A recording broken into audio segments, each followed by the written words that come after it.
It's important for lay leaders to know that churches have natural growth cycles just like other organisms in the world. Just like trees move from going from a seed or acorn through a growth cycle until it matures and eventually dies, or the same thing as a frog that goes from egg to pollywog to full-grown frog to dying. Churches also have natural growing cycles.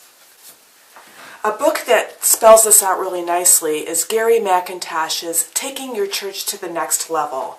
What got you here won't get you there. So I'm going to spend a little bit of time laying out the growth cycles of churches. On our growth chart here, this vertical line is growth and the horizontal line is time. As a church starts to form, we call that the emerging stage. In the emerging stage, you'll find out that there's a really strong sense of purpose and vision among members of the congregation. There's often one or two charismatic leaders. There's a lot of energy and excitement that goes along with being a new and emerging church. Often these churches are church in a box where they rent space and set up on every Sunday.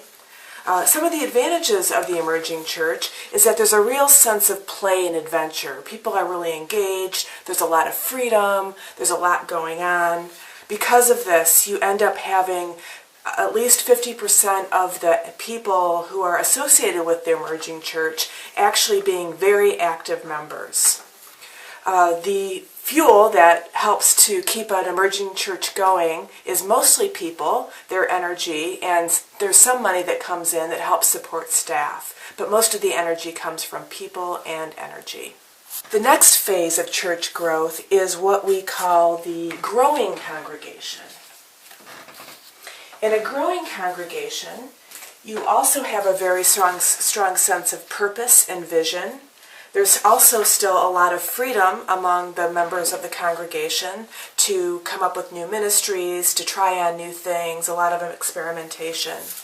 At this point, you might be renting space or buying maybe a small building to help your congregation have a permanent home. And also what happens is there are fewer people involved with the congregation, maybe 40% instead of 50%. It's still a healthy percentage, but it is a little bit less than in the emerging church. Again, the energy comes from people, but you'll also see a lot more money coming into the church, and staff becomes more and more important in a growing congregation. The next level in church growth is what we call the consolidating congregation. This is a congregation that is maturing, it's finding its way, it's becoming more stable. The mission and vision are still quite strong. However, newcomers to the congregation maybe aren't quite as connected to the purpose and vision if they're not being brought into the congregation with a strong sense of that. This is also the point where major building projects often happen, maybe building onto an existing building or coming up with a new space. The other thing that happens is that members of the congregation still have a lot of latitude as to how they serve the congregation, but there's more rules, there's more structure. Instead of the free play of the beach ball, there's the more organized play of a soccer game. And because of this, there's a little bit less involvement with members of the congregation. There's not as much freedom. Maybe there's more staff involved, so people don't feel quite as eager or needed in serving the congregation. And again, it becomes more and more staff heavy. It's very much money driven, and the people are still important, but not quite as important as they are in the emerging and growing stages of church growth. So what can happen at this consolidating phase? If there isn't a renewal at this point, what you'll find is that the church will go into decline. You'll notice that maybe the church building doesn't get as much TLC as it used to. Maybe the building funds aren't helping to keep up with maintenance and upkeep. There's a sense of disconnect with the original mission and vision of the congregation. You might hear congregants talking about the good old days during the emerging and growing periods of church life. There might be more emphasis on existing friendships, and you might start to see a little bit more conflict without much direction.